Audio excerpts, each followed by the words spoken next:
आज रविवार असल्याने लवकरच सकाळी अंघोळ झाली. अंघोळ वगैरे झाली. थोड्या गरम गरम भाकरीसुद्धा करून घेतल्या. पण मला आज खायची होती तेल चटणी भाकरी. का तर 2-3 दिवस झालं मला भरपूर ताप आला होता, त्यामुळे तोंडाला काही चव लागेना. म्हणून म्हटलं की आज मस्तपैकी तेल चटणी अशी भाकरी खावी. तर तापामुळे कोणतीही भाजी चव लागत नव्हती, त्यामुळे मी आज तेल चटणी भाकरीवर असा मस्त नाश्त्याचा ताव मारला.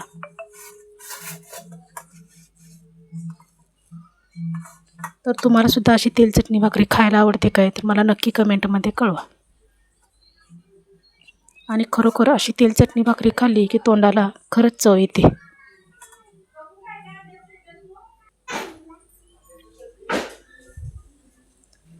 तर ती मी नाश्ता करून झाल्यानंतर कोथिंबीरसुद्धा निवडून घेतली. आज रविवार असल्यामुळे भरपूर कामं तर होतीच, पण मी जरा असं हळूहळूच करत होते. नाश्ता करून मी खोकल्याचं औषधसुद्धा घेतलं.